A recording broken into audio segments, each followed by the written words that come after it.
Assalamualaikum warahmatullahi wabarakatuh. COVID-19 di Indonesia, satu perbandingan yang lebih adil. Sebelum meneruskan tontonan video ini, sila subscribe, like, share dan komen. Seperti mana biasa, kita mulakan dengan data keseluruhan seluruh dunia. Maknanya tu di dunia sekarang ni sudah merekodkan 6.8 juta kes positif coronavirus ni dengan 398,000 kematian. US di nombor pertama, kedua Brazil, ketiga Rusia, empat Spanyol, 5 UK. Begitulah seterusnya. Dan apabila kita masukkan Singapura, kita negara-negara ASEAN ni, Singapura nombor yang ke-28 dalam senarai ni lah. Indonesia ke-34, Filipina 39, Malaysia 62 dan Thailand nombor 80. US sudah merekodkan 111,000 kematian, Brazil 36,000. Tapi Rusia ni cuma 5,000 lebih aja. Spanyol 27,000, UK 40,000. Jadi Singapura, Indonesia 1,770. Maknanya kalau di ASEAN ni, Asia Tenggara ni, Indonesia yang tertinggi lah. Kalau kita tengokkan, keduanya Filipina, diikuti oleh Malaysia, lepas tu Thailand dan Singapura kalau dari sudut kematian lah. Ini secara kebiasaannya kita membuat perbandingan di antara negara dengan negara ni. Ini mengikut senarai jumlah kes. Siapa yang tertinggi, iaitu Amerika, dia yang nombor 1 lah. Siapa yang rendah, dia nombor bawah. Untuk Indonesia, kes baru setiap harinya masih dalam trend meningkat, seperti mana gambar yang di atas kiri ni kan, meningkat. Walaupun dia ada naik turun, tapi pada amnya keseluruhannya kita nampak peningkatan kes. Setiap hari kes barunya meningkat, mengakibatkan jumlah total kes meningkat. Ini juga mengakibatkan aktif kesnya juga meningkat. Kelihatannya di sini ni kes yang sembuh masih lagi berada di bawah kes baru lah. Itu sebabnya dia terus meningkat. Kita tak tahu berapa lama lagi untuk dia sampai kepada puncak kemudian menurun. Ni Indonesia masih meningkat, belum sampai kepada puncaknya dan menurun kemudiannya. Kita belum jumpa lagi, tak tahu berapa lama lagi untuk dia jumpa titik tertinggi kemudian menurun. Ni daily new case, new death-nya, kematiannya adalah tinggi naik rendah, tinggi rendah, maknanya 20 lebih lah kalau nak dikirakan ikut kat sini satu hari kematiannya. Ni daily new death ni kan, setiap hari. Ini secara normalnya kita membuat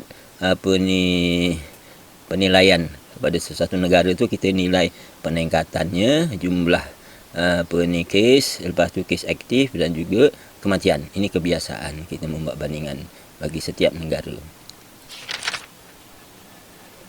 Kemudian kita membuat bandingan kepada jiran tetangga lah. Tentu macam Indonesia ni, kita di negara ASEAN ni, kita biasanya kita menilai dengan 5 negara yang kes terbesar lah. Yang 5 negara lain tu kesnya kecil. Jadi kita bandingkan Thailand, Malaysia, Singapura, Filipina dan Indonesia. Jadi kalau kita tengok yang tinggi di sini ni Singapura sedang dalam tren menurun. Ini daily confirm case. Kes baru setiap hari. Tetapi datanya adalah purata 3 hari berturut-turut lah.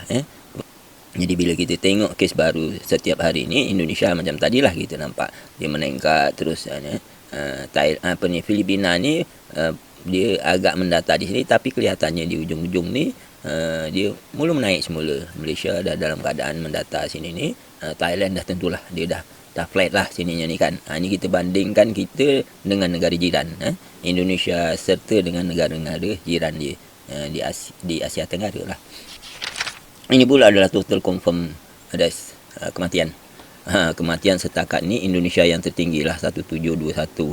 Diikuti oleh Filipina, Malaysia, Thailand dan Singapura. Singapura hanya 24 saja. Kemudian kita tengok ni lah daily confirm, daily hariannya kematian setiap hari. Jadi memanglah kita tengok dekat sini Indonesia yang agak tinggi, diikuti oleh Filipina, yang lain semua bawah sini. Jadi macam rendah lah. Ini untuk Ini untuk 10 negara lah 10 negara ASEAN ni. Kita tengok ni 1, 2, 3, 4 negara ni, iaitu Thailand, Brunei, Cambodia dan Laos ni. Bentuk graf aktif kes ni apabila kita rujukkan kepada New Zealand ini ada kesamaan. Jadi seolah-olahnya kes ini seperti mana yang kita tahu, New Zealand telah mengisytiharkan bahawa negaranya bebas daripada wabak.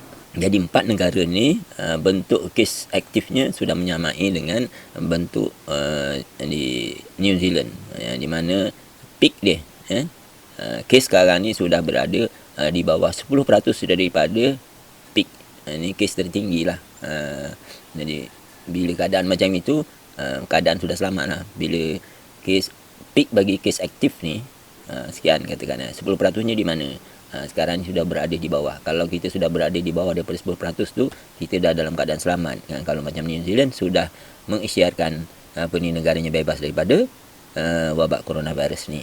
Bagi negara lain, 6 negara lain di Asia Tenggara ni, Malaysia dalam keadaan macam ini inilah, dah turun jauh ke sini tapi menaik semula. Tapi situasi di Malaysia ini adalah disebabkan oleh parti pendatang asing tanpa izin yang telah dikumpulkan di depo tahanan immigration. Jadi ini ada kes, special case lah ni. Untuk kes yang tempatan dan warga negara, dia grafnya telah menurun sampai ke sini ni. Jadi dah di sinilah sebenarnya ni dia terus lanjut ada saya bincangkan di dalam video sebelum inilah bahawa situasi di Malaysia ni agak berbeza sedikit. Pasal di sini ni berlaku selepas dalam musim raya ni banyak dilakukan tangkapan pendatang asing tanpa izin, dan kemudian mereka ni dikumpulkan di depo tahanan immigration dan dibuat ujian dan didapati mereka banyak yang positif. Itu yang jadi kesnya naik macam ni. Tapi realiti sebenarnya bagi kes warga negara dan kes lokal kes tempatan, dia telah menurun sampai di sini ni. Sekarang ni kalau tak silap dah 438 sahaja dia punya kesnya, kes aktifnya. Begitu juga di Myanmar ni, Myanmar sudah menurun kemudian dia naik semula, tapi kita tak tahu apa benda yang berlaku di sini ni. Di Vietnam pula dia ada baki lagi sedikit. Masa kes tertinggi dia adalah dalam 150, maknanya 10% 15 dia ni kalau tak silap ada 22 orang lagi yang aktif. Aktif kes dia lah. Jadi dia belum selamat betul lah di Vietnam ni, ada lagi baki sikit. Singapura sudah menurun sini tetapi ni macam naik semula ni. Ini situasi ini berlaku seperti mana di keadaan di Malaysia di sini ni sebulan yang lepas pada akhir April keadaan ini berlaku. Ni situasinya seperti mana maknanya Singapura sekarang berada lebih kurangnya seperti Malaysia sebulan yang lepas.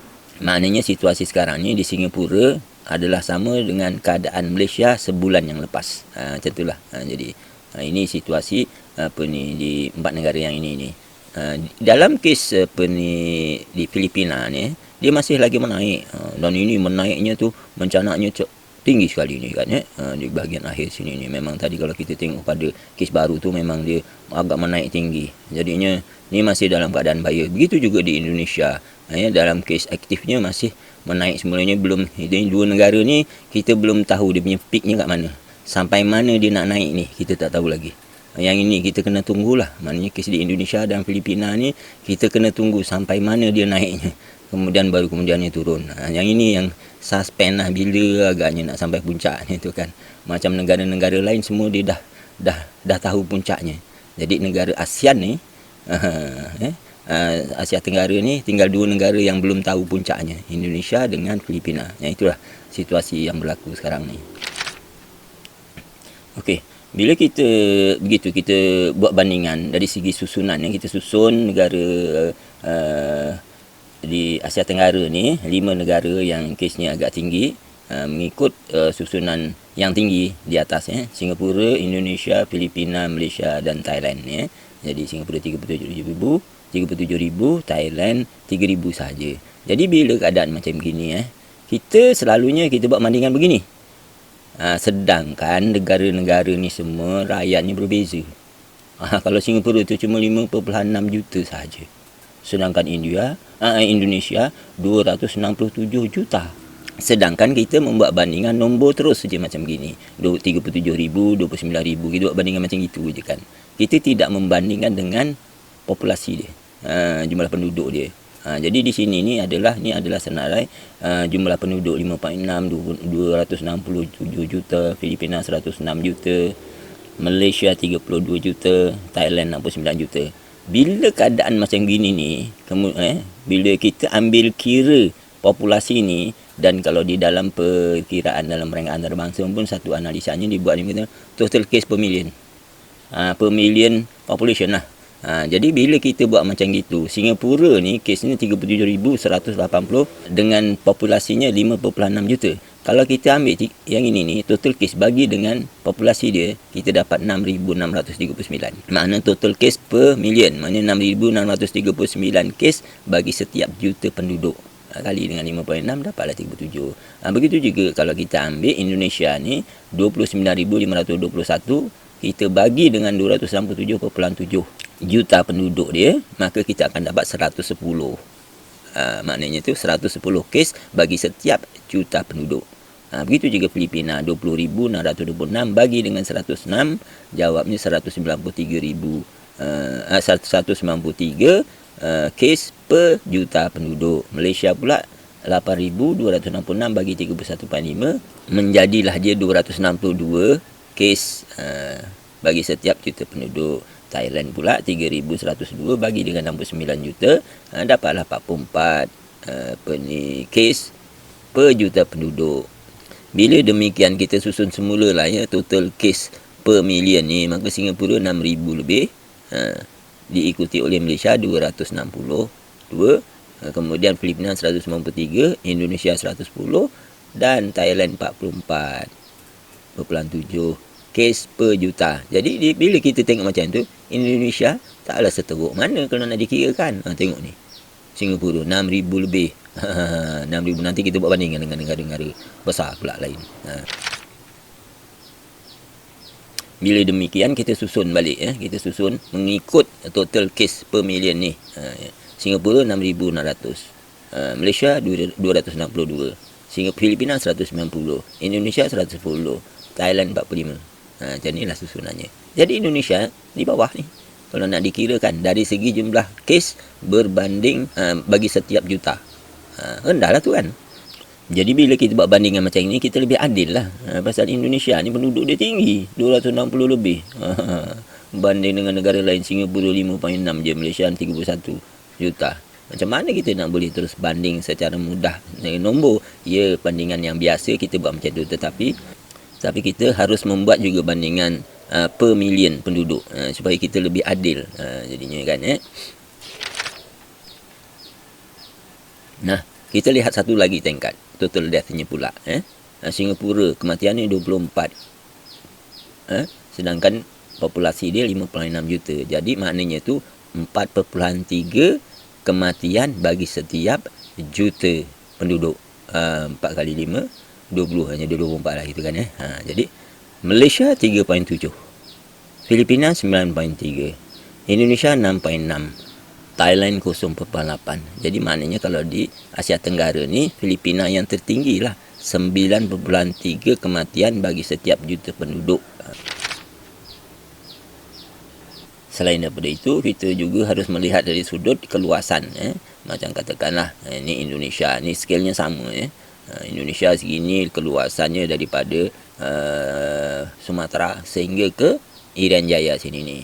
Mereka daripada sinilah ni San Francisco sini sampai kemari ni. Sini jadinya begitu. Ni relatifnya. Ni Brazil daripada sini sampai sini. Maknanya mereka tu lebih besar lah kalau kita tengok kat sini lah kan. Maknanya tu Indonesia tu luas.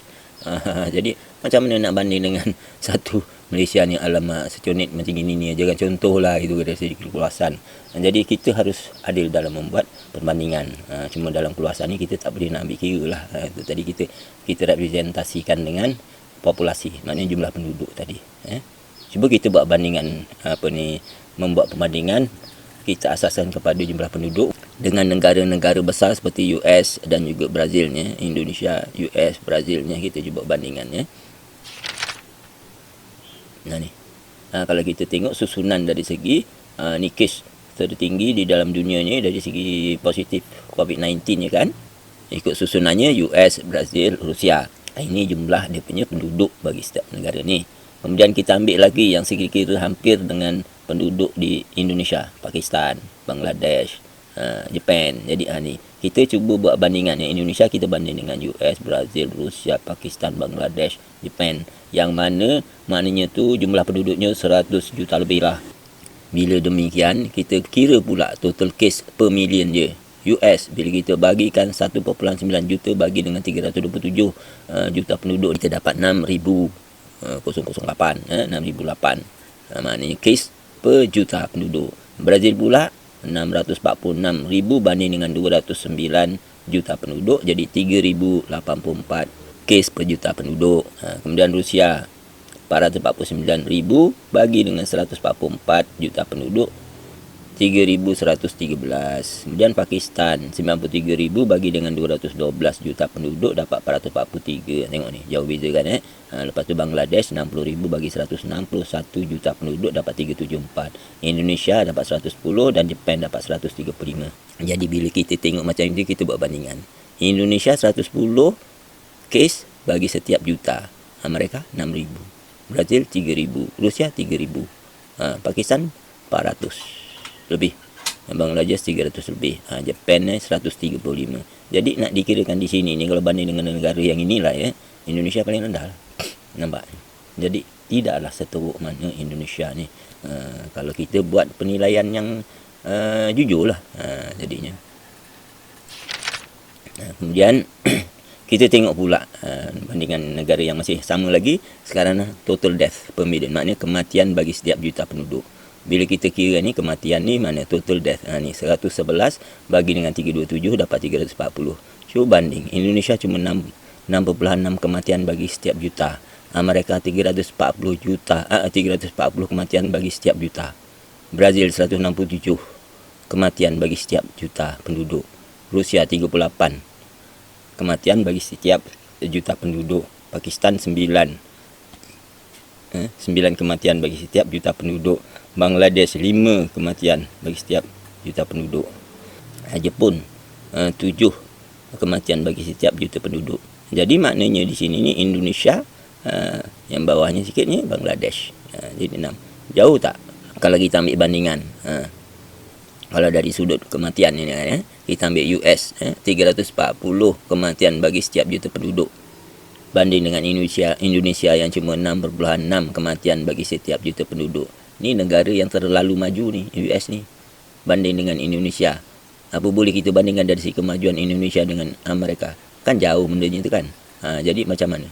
Tetapi dalam kes coronavirus ni, Indonesia cuma 6.6 kematian bagi setiap juta, sedangkan US tu dia. Jadi di situlah penilaian. Itu yang saya katakan bahawa kita, kalau kita buat pembandingan, kita harus membuat pembandingan secara adil. Kita tidak boleh terus hanya membandingkan nombor gitu aja. Macam US, kita nak banding dengan Malaysia contohnya lah. Dia 327 juta, Malaysia 32 juta. Berapa tu? 10 kali ganda. Jadinya kita nak banding. Mana boleh kan? Tapi kalau kita ambil banding, kita 8,000 dikali 10, 80. Tapi dia 1.9 juta. Gitulah kita kena bandingnya macam gitu. Macam mana pun kita kena hubung kaitkan dengan jumlah penduduk.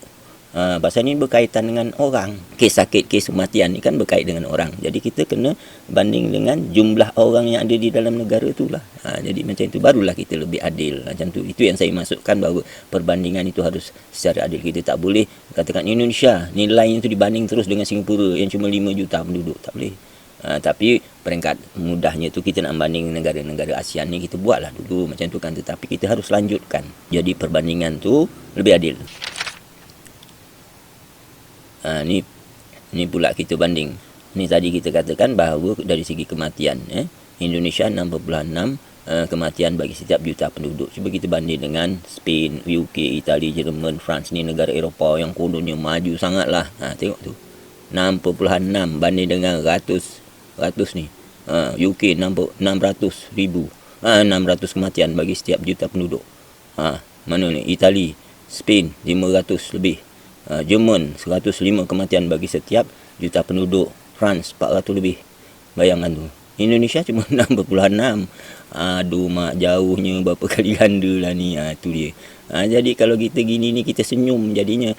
Mudah-mudahan dengan nombor ni jadi bersemangatlah semula teman-teman saudara-saudara saya yang di Indonesia, terutamanya frontliner dia kan ya, dalam nak mengendalikan. Jadi kalau kita banding ni jauh sangat lah.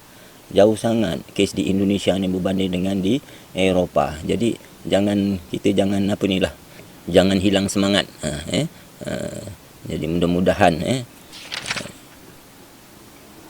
macam ni kan, kita ada dalam analisa ni, kita ada daily confirm COVID-19 case per million population lah. Ni adil kan. Jadi lebih adil lah. Jadi macam mana Singapura tinggi dia kan, berbandingnya tu kan, daily confirm tu dia 100 lebih. Yang lain ni, negara-negara lain semua kat bawah sini. Jadi kita sampai tak boleh nak baca benda tu kan. Jadi bila kita ketepikan Singapura ni, dia naik macam ni, baru kita dapat buat bandingan. Jadinya inilah, tengok ni, Malaysia pada satu ketika peringkat awalnya tu kan, rencana tinggi macam ini kan, daily confirm, itu yang menyebabkan Malaysia harus berbuat sesuatu tu. Tengok ni, kalau banding dengan negara-negara ASEAN yang lain, pada sekitar awal kita punya PKP tu 18 bulan Mac, Perintah Kawalan Pergerakan tu kan, kita ni ya Allah Rabbi di Malaysia macam ini ni. Jadi ini mungkin jadi pengajaran kepada Indonesia. Jadi Malaysia ni dah teruk sebenarnya dulunya tu. Nanti yang kita jadinya kalang kabut. Jadi mudah-mudahan lah teman-teman saudara-saudara yang di Indonesia dapat perlahan berbuat sesuatu untuk lebih berupaya untuk mengawal keadaan di sana. Jadi masih terlalu jauh lah kalau dibanding dengan negara-negara Eropah. Memanglah banyak orang cakap kata yalah negara Eropah banyak buat ujian. Macam kita ambil contoh sini ni, Singapura ni kan, ni Singapura memang tinggi dari segi bentuk ujiannya. Dia membuat ujian. Macam Indonesia ni kat rendah, kat bawah sini aja. Yalah ni Indonesia penduduknya berapa juta kan ya. Jadi kalau dia buat, katakanlah berapa kali ganda. Kalau dengan Malaysia ni maknanya tu lebih kurang dekat 10 kali ganda lah Indonesia ni. Jadi kalau Malaysia buat 30,000, dia kena buat 300,000. Mana nak larat? Itu masalahnya kan. Hanya tu. Jadi dia itu sebabnya dia kat sini rendah. Ni per 1000. Jadi memang kalau nak dibandingkan sini ni, Malaysia ni satu ketika ni sebelum raya ni memang dapat tinggi. Nang tu yang ini dah nombor kita tu menaik tu. Bila kita buat test banyak macam ini kan.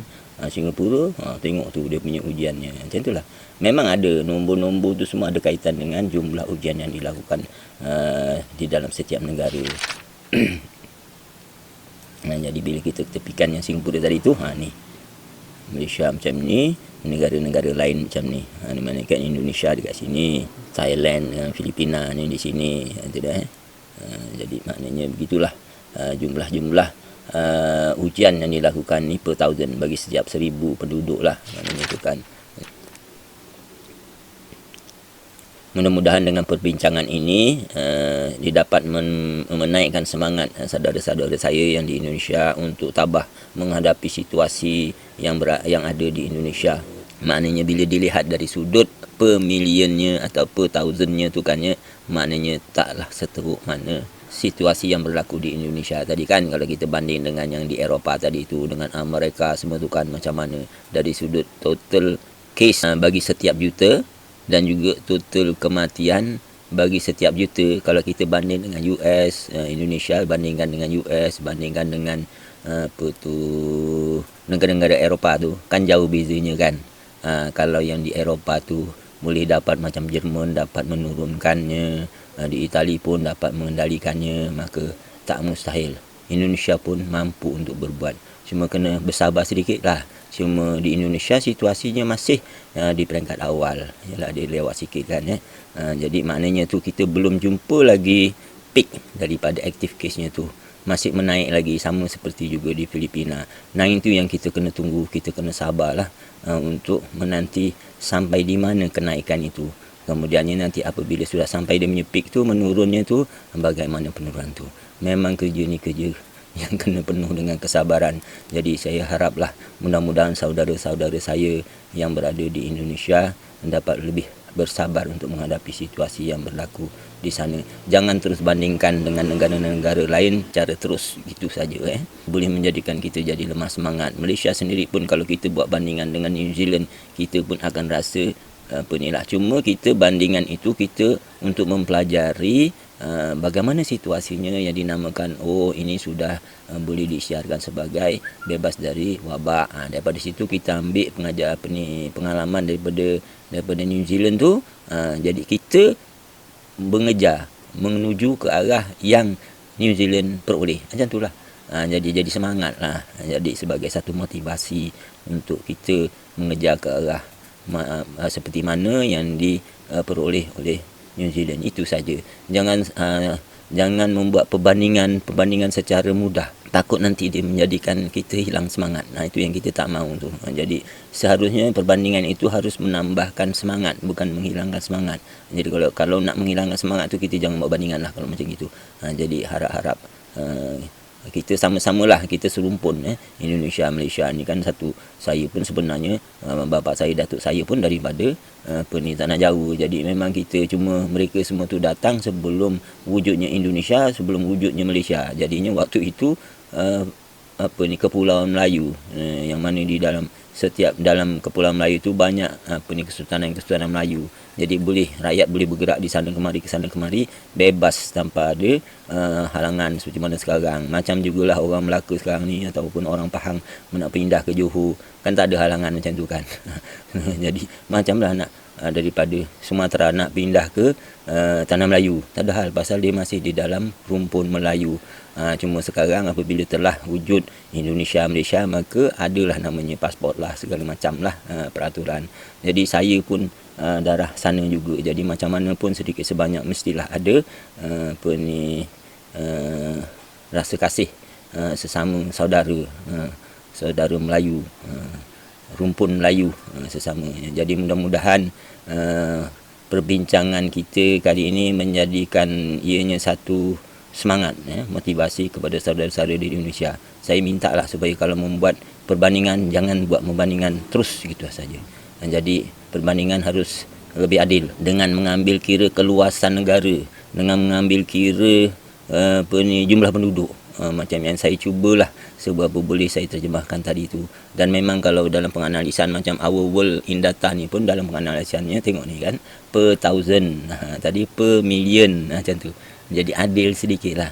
Kalau kita terus membandingkan nombor saja, sedang jumlah penduduk berbeza, dia jadi kurang adil lah. Itu peringkat awal perbandingan tak apa. Tapi untuk penelitian secara mendetail, kita harus membuat, dipanggil itu per kapita. Jadi per juta penduduk. Jadi baru kita adil. Mudah-mudahan ada kemanfaatan perbincangan kita kali ini. Sekian, wassalamualaikum warahmatullahi wabarakatuh.